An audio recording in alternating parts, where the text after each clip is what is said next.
Captain Jake Morrison stood at the observation deck of the human diplomatic vessel Horizon as it docked with Nexus Prime Station.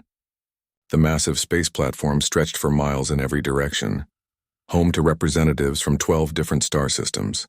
After 37 years of membership in the Galactic Council, Jake still felt a sense of pride when he saw the human section of the station, marked by the blue and white Earth flag floating alongside dozens of alien banners.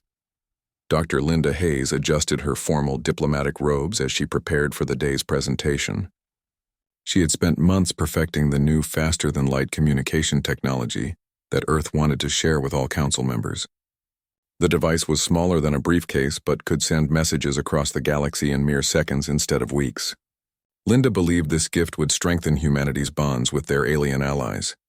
The council chambers buzzed with activity as representatives from various species took their seats. The reptilian Vorthak delegates sat in the front section, their scaled skin gleaming under the artificial lights. Behind them, the insect-like Krell Empire members clicked their mandibles in what passed for conversation among their kind. Jake noticed that Council Prime Zethkar kept glancing at the human delegation with an expression he couldn't quite read.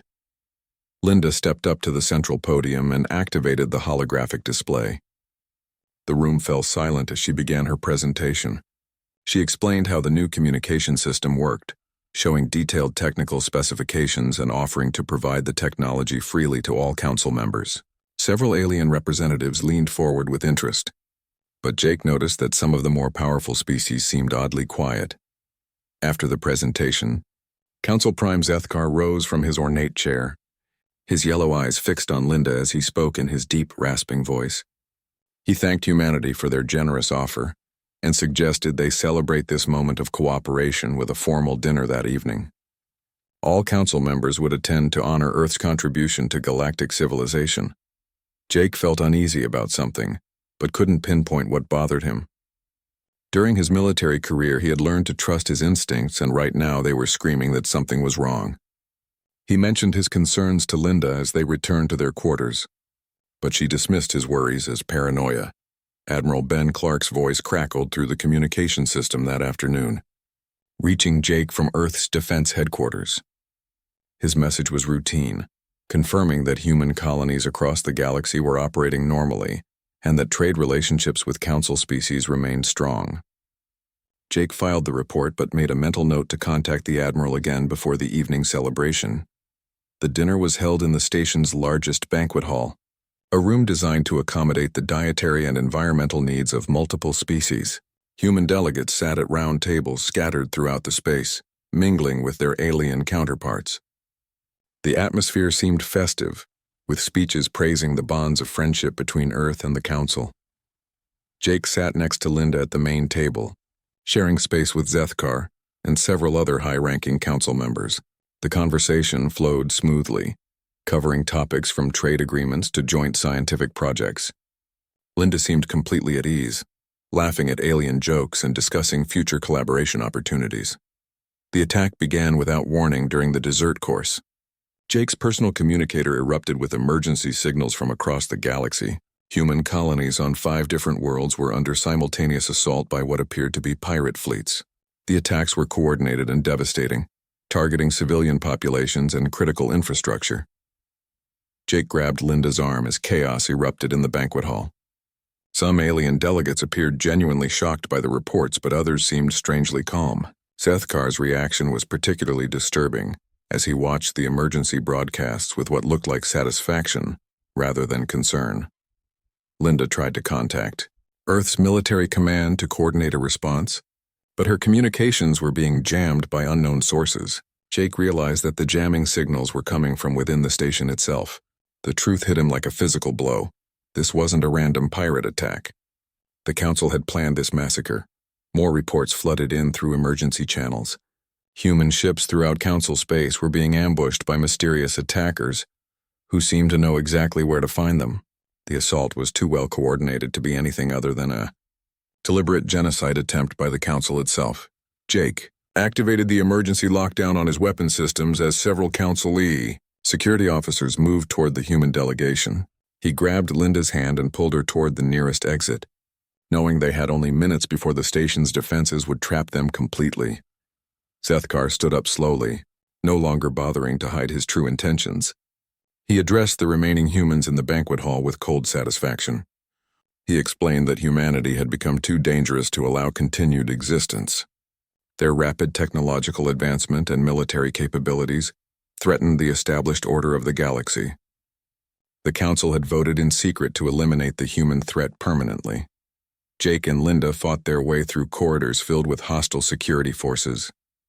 The station's internal defenses had been turned against them, with blast doors sealing off potential escape routes. Jake used his military training to navigate alternative paths toward the docking bay where their ship waited. They reached the horizon with minutes to spare before Council forces could secure the docking area. Jake powered up the ship's engines while Linda tried desperately to contact surviving human vessels throughout the galaxy. The reports she received were devastating. Entire colonies had been destroyed, and most of Earth's diplomatic and trade ships had been eliminated in coordinated ambushes. As the horizon broke free from Nexus Prime's docking clamps, Jake activated the ship's emergency broadcast system. He knew this message would reach every corner of Council space, and he wanted to make sure the aliens understood exactly what they had done. Linda stood beside him as he spoke into the communication array. His voice was calm but carried the weight of absolute certainty. He told the Council members that they had made the gravest error in galactic history. Humans would not forgive this betrayal and would not forget the genocide attempt. Every single Council member responsible would face justice, even if it took 1,000 years to hunt them down. The response from Nexus Prime came immediately. Sethkar's laughter echoed through the communication channel, followed by dismissive comments from other Council leaders. They mocked the human threat as the desperate words of a defeated species. Superior alien technology and overwhelming numbers made human retaliation impossible, they claimed. Jake set course for Earth as enemy ships began pursuing the horizon. He knew that humanity now faced its greatest challenge, but he also knew something the Council had failed to understand. They had just awakened something in humanity that would reshape the galaxy forever. The hunt was about to begin. 5 years had passed since the night that changed everything. General Kate Sullivan stood in the command center of Outpost Cerberus, a hidden military facility built into an asteroid beyond Pluto's orbit. The base didn't exist on any official records, and its location remained unknown to everyone except the most trusted. Members of humanity's new shadow government, Kate, had been Jake Morrison's second in command. During the escape from Nexus Prime, she watched him die 6 months later when Council assassins finally tracked down the horizon near Jupiter's moons. His last words echoed in her mind every day as she planned humanity's response to the attempted genocide. The Galactic Council believed they had won a complete victory. Their propaganda broadcasts claimed that the remaining humans were trapped in the Sol system, reduced to a primitive species that posed no threat to galactic civilization. Council merchants bragged about taking over profitable trade routes that had once belonged to human companies. Military leaders spoke confidently about containing the Earth problem permanently. Dr. Alex Chen worked 18 hours a day in the research laboratories beneath Outpost Cerberus. The brilliant scientist had spent 5 years studying captured Council technology, not just copying it, but improving upon every design. Human ships could now travel faster than anything in the Council fleet, but Alex insisted on keeping these advances completely secret. The new engines used principles that Council scientists didn't understand and wouldn't discover for decades. Human vessels could cross vast distances in days rather than weeks, giving them an advantage that would prove crucial in the coming campaign. Alex had also developed new stealth systems that made human ships invisible to alien sensors. Commander Rick Stone looked nothing like a human anymore. Surgical modifications had changed his appearance to match that of a Vorthak trader, complete with artificial scales and yellow contact lenses. He was one of 47 humans who had undergone similar procedures to infiltrate Council society at the deepest levels. Rick had spent 3 years building a reputation as a successful arms dealer on the Vorthak homeworld. His clients included high-ranking military officers and government officials who trusted him completely. They had no idea that every weapon he sold included hidden tracking devices and remote-controlled explosive charges. The first phase of humanity's revenge had begun with surgical precision. Council military leaders started experiencing unusual accidents at an alarming rate. Admiral Thexvon, who had commanded the attack on Earth's Luna colony, died when his personal transport mysteriously exploded during a routine flight. General Clickstar, responsible for the massacre at New Geneva, was found dead in his quarters with no signs of violence or poison. Each death seemed completely random to Council investigators. They found no evidence connecting the incidents and no pattern that suggested coordinated assassination attempts. The humans were patient, spacing out their attacks over months and using different methods each time to avoid detection. Supply convoys throughout Council space began disappearing without any trace. Entire cargo fleets would simply vanish between star systems, their crews and valuable materials never seen again. The Council blamed pirates or unknown alien raiders from outside their territory, never suspecting that human agents were responsible. Joe Martinez had established himself as one of the most successful independent traders in Council space. His merchant vessels carried essential supplies to dozens of worlds, and local governments depended on his reliable delivery schedules. What they didn't know was that Joe was mapping every military installation, government facility, and industrial center he encountered. Joe's trading routes gave him access to restricted areas that would be impossible for spies to reach through other means. His cargo manifests included detailed scans of defensive systems, troop movements, and strategic resources. This intelligence flowed back to General Sullivan's headquarters, where human military planners used it to identify high-value targets. The destruction of Council infrastructure accelerated as human saboteurs struck at carefully selected locations. Power plants experienced catastrophic failures that looked like equipment malfunctions. Communication networks went down due to apparent software glitches. Transportation hubs shut down because of mysterious computer viruses. Council security forces investigated each incident thoroughly, but found no evidence of human involvement. The attacks appeared to be the result of aging infrastructure, poor maintenance, or simple bad luck. Government officials began blaming each other for incompetence, rather than recognizing the coordinated nature of the assault. Dr. Sam Rodriguez studied psychological profiles of different Council species from his laboratory on Outpost Cerberus. The former university professor had become humanity's leading expert on alien mental weaknesses and cultural taboos. His research would prove essential in the next phase of the campaign. Sam discovered that Vorthak feared shapeshifters more than any other threat. Ancient legends told of creatures that could take any form and infiltrate their society. The Krell had deep superstitions about mind readers, who could steal thoughts directly from their brains. Every Council species had similar fears buried in their evolutionary history. Human agents began exploiting these psychological vulnerabilities with carefully planned operations. Vorthak officials started receiving evidence that shapeshifters had infiltrated their government. Krell leaders found personal information leaked that could only have come from reading their private thoughts. Other species encountered inexplicable events that matched their deepest cultural nightmares. The campaign's masterpiece came during the 5th year when human saboteurs destroyed the Council's primary shipyard at Kepler Station. The massive facility had been building warships for 3 Council species and employed over 50,000 workers. Its destruction would set back Council military production by decades. 3 human agents had worked at the shipyard for over 3 years, slowly rising through the ranks to gain access to critical systems. They knew the facility's every weakness and had spent months preparing for the perfect moment to strike. When the station's fusion reactors overloaded simultaneously, investigators found evidence of catastrophic equipment failure rather than sabotage. General Sullivan received the mission reports with quiet satisfaction. The Council still had no idea they were fighting an enemy that had spent 5 years studying their every weakness. Human intelligence networks had infiltrated every level of alien society, from government offices to military headquarters to industrial complexes. The psychological warfare was working exactly as planned. Council leaders were becoming paranoid and suspicious of each other. Military commanders demanded increased security that diverted resources from offensive operations. Government officials spent more time investigating internal threats than governing their territories.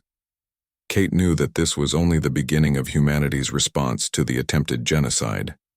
The Council had laughed at Jake Morrison's warning 5 years ago, dismissing human threats as the desperate words of a defeated species. Soon they would learn that humans never made empty promises, and that some mistakes could never be forgiven or forgotten. Admiral Lisa Parker stood on the bridge of her flagship Vengeance as it drifted silently through the void between star systems. 12 years had passed since the Council murdered her father, Jake Morrison, and Lisa had spent every day of those years preparing for this moment. Her stealth fleet of 30 ships waited in the darkness, invisible to any sensor system the aliens possessed. The Council was finally beginning to understand that they faced an enemy unlike anything they had ever encountered. In 12 years, they had lost 17 major military installations, 43 high-ranking government officials, and countless supply vessels. Every investigation led to dead ends, but the attacks were clearly too sophisticated and coordinated to be random events. Council Prime Vexthul had replaced the murdered Zethkar as leader of the Krell Empire. The insectoid creature's compound eyes twitched nervously as he reviewed intelligence reports in his heavily fortified command center. The reports painted a disturbing picture of an enemy that seemed capable of striking anywhere at any time without leaving traces. Lisa's fleet had perfected the art of invisible warfare. Her ships used revolutionary stealth technology developed by human scientists who had studied alien sensor systems for over a decade. They could appear in a star system, destroy their targets, and vanish before enemy reinforcements arrived. The psychological impact on Council forces was devastating. Colonel Dan Wright had established human resistance cells on every major Council world. These weren't simple terrorist groups, but complete underground societies that had been preparing for years.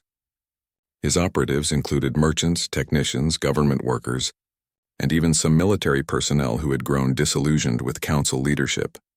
Dan's network had access to detailed intelligence about Council defensive systems, troop movements, and strategic planning. When the time came for open warfare, these resistance cells would cripple alien infrastructure from within. For now, they remained hidden and fed information. Back to human military commanders.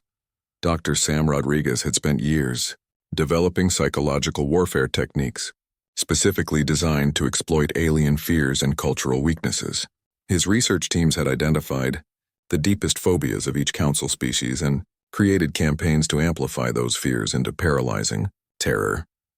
The Vorthak had begun to believe that humans could take any form and infiltrate their society at will. Sam's agents spread carefully crafted rumors about shape-shifting assassins who could appear as trusted friends or family members.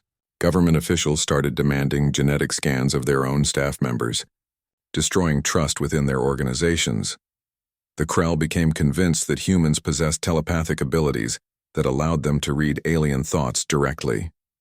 Sam had his operatives leave evidence of impossible knowledge in strategic locations, making it appear that human spies had access to the most private conversations and secret plans. Other Council species developed their own terrors based on ancient cultural myths that Sam's researchers had uncovered.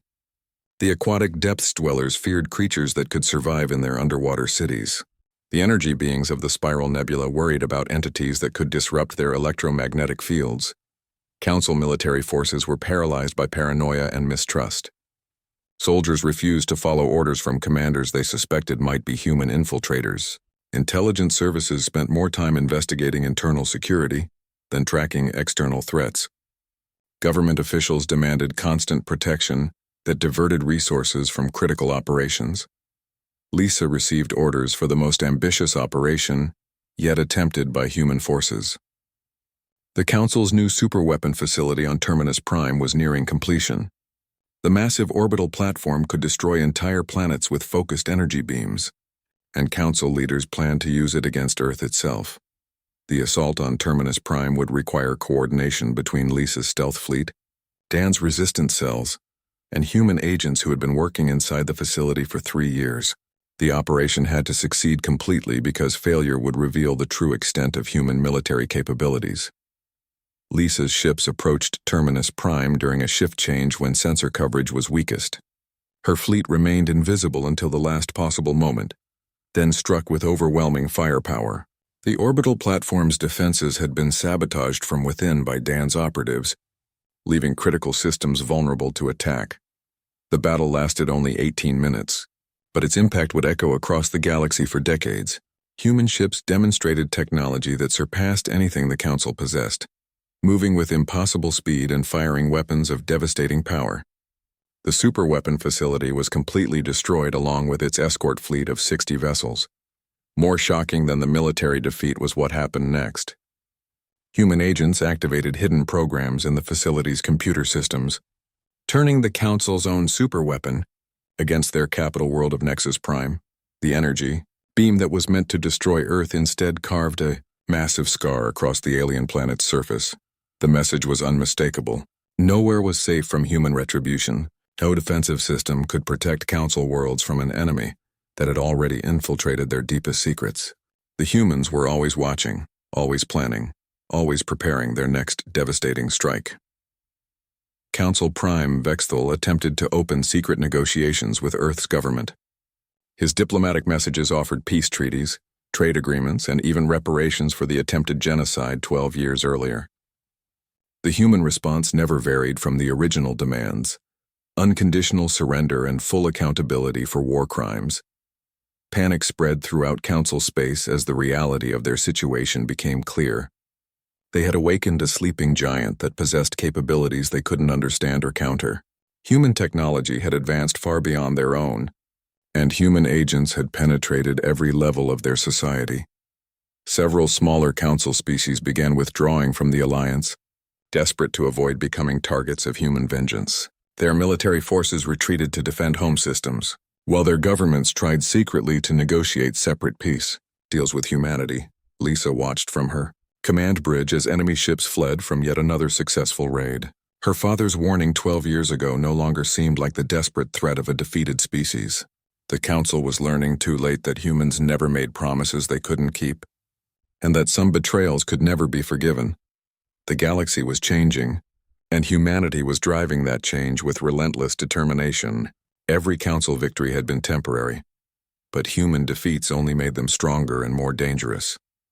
The aliens had mocked the warning about being hunted forever, but now they were beginning to understand that forever was exactly what humans meant. Fleet Commander Amy Foster stood before the largest gathering of human warships in galactic history. 300 vessels stretched across space in perfect formation, each one representing decades of technological advancement and careful preparation. 25 years had passed since the Council's betrayal, and humanity was finally ready to end the war they never wanted, but would finish completely. The Galactic Council no longer existed as a unified government. Member species had retreated to their home systems like frightened animals, desperately building defenses against an enemy that seemed capable of appearing anywhere. Some alien governments had collapsed, entirely as their populations panicked about the human threat spreading across the galaxy. Captain Ray Johnson commanded the most feared ships in human space, the long-range pursuit vessels, designed specifically for hunting fleeing Council leaders. These sleek craft could track targets across multiple star systems using technology that made escape impossible. No matter how far Council war criminals ran or how cleverly they tried to hide, Ray's hunters eventually found them. Amy's main battle fleet moved through Council space like an unstoppable force of nature. They gave no quarter to enemy military vessels and accepted no surrender from those who had participated in the attempted genocide. Every engagement ended the same way: complete destruction of alien forces and the capture of any surviving officers for war crimes trials. The psychological impact on former Council species had been devastating beyond anything human planners had expected.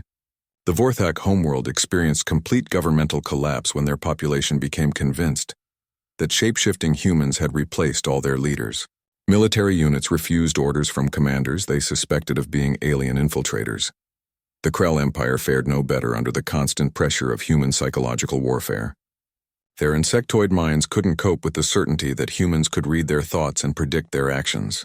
Entire Krell fleets surrendered without fighting, their crews too terrified to face an enemy they believed possessed supernatural powers. Minister Ellen Price led diplomatic missions to former Council worlds, but these weren't peace negotiations. Her job was to demand that local populations turn over war criminals and provide reparations for human losses during the genocide attempt. Those species that complied were left alone to rebuild their societies. Those that refused faced immediate military action. Ellen's teams had compiled detailed lists of every individual who had participated in planning or executing the attack on humanity 25 years earlier. These lists included not just high-ranking officials, but also mid-level bureaucrats, military officers, and even civilian contractors who had supported the genocide effort. The most terrifying aspect of human justice was its perfect memory. War crimes committed decades ago by minor functionaries were punished with the same precision as major betrayals by council leadership. Human intelligence services had documented every act of aggression against their species and would accept nothing less than complete accountability. Ray Johnson received intelligence reports about Kix Tal, the last surviving architect of the original betrayal against humanity. The former council intelligence director had spent years moving from world to world, changing identities and hiding among refugee populations in the Outer Rim territories. Kix Tal had assumed 17 different false identities across 9 star systems, using surgical modifications and forged documents to blend into alien societies. He thought his knowledge of intelligence tradecraft would keep him safe from human hunters, but he had underestimated both human patience and their technological capabilities. Ray's pursuit ships tracked Kix Tal through a network of contacts and financial transactions that spanned half the galaxy. Human agents had infiltrated criminal organizations, refugee camps, and black market operations that might help war criminals escape justice. Every lead was followed methodically until the net finally closed. The final confrontation came at a remote mining station in unclaimed space between star systems. Kix Tal had been hiding there for 6 months, working as a maintenance technician under his 18th false identity. He believed he was finally safe from human vengeance. But Ray's team had been watching the station for weeks. Amy Foster prepared her fleet for what military analysts called the largest space battle in galactic history. The remaining Council forces had gathered at their final stronghold in the Helix Nebula, determined to make one last desperate stand against human expansion. Over 800 alien vessels from 6 different species waited behind massive defensive installations. The battle began when human scouts detected the enemy fleet massing near the nebula's edge. Amy's commanders had spent months planning this engagement, studying every defensive position and identifying weak points in the alien formations. This would be humanity's opportunity to demonstrate just how far their military capabilities had advanced. What shocked the Council forces wasn't just that humans won the battle, but how easily they achieved victory. Human ships moved with impossible coordination, their weapon systems decades ahead of anything aliens possessed. Defensive barriers that should have withstood any assault crumbled under focused human firepower. The aliens realized too late that humanity had been holding back for 25 years, allowing the Council to believe they had a chance of survival. Every technological advancement, every tactical innovation, every strategic capability had been carefully concealed until this final confrontation. Amy's fleet destroyed the alien stronghold in less than 4 hours. Enemy casualties numbered in the hundreds of thousands, while human losses remained minimal. The few surviving Council vessels fled in random directions, their crews broken by the realization that resistance was completely futile. Ellen Price stood in the ruins of the former Council command center and broadcast humanity's final ultimatum to every inhabited world in the galaxy. The terms were simple: complete surrender within 30 days or face total annihilation. No negotiations would be considered and no mercy would be shown to those who continued fighting. The response came within hours as one species after another announced their unconditional surrender. Military commanders throughout the galaxy ordered their forces to stand down and prepare for human occupation. The war that had lasted 25 years was finally entering its final phase. Ray Johnson captured Kix Tal without firing a shot. The former intelligence director offered no resistance when human soldiers surrounded his hiding place. He seemed almost relieved that the decades of running and hiding were finally over. Justice had found him just as Jake Morrison had promised 25 years ago. President Maria Santos stood at the podium in the Great Assembly Hall of New Geneva Station, formerly known as Nexus Prime. 37 years had passed since the Council's betrayal of humanity, the exact same amount of time Earth had spent as a member of their alliance before the attempted genocide. The symbolism was intentional and not lost on the representatives of over 100 worlds who sat before her. The last Council, resistance had been eliminated 6 months earlier when Admiral Tony Clark's forces captured the final holdout system near the Galactic Rim. Every species that had participated in the betrayal had either been conquered or submitted voluntarily to human authority. The galaxy's political map had been completely redrawn with Earth at its center. Maria began her address to the assembled alien delegates with words that echoed across every inhabited world in known space. She explained that humanity's 37-year campaign had never been about conquest or revenge, despite what many species had believed. The goal had always been justice and ensuring that genocide could never happen again to any sentient species.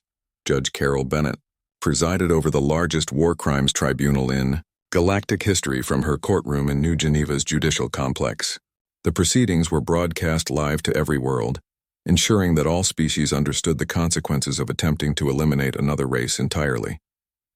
The trials had been going on for 2 years and would continue for several more. The evidence presented during the trials painted a detailed picture of the Council's conspiracy against humanity. Recorded conversations revealed how alien leaders had planned the genocide in secret meetings over several months. Financial records showed payments to mercenary fleets for attacking human colonies.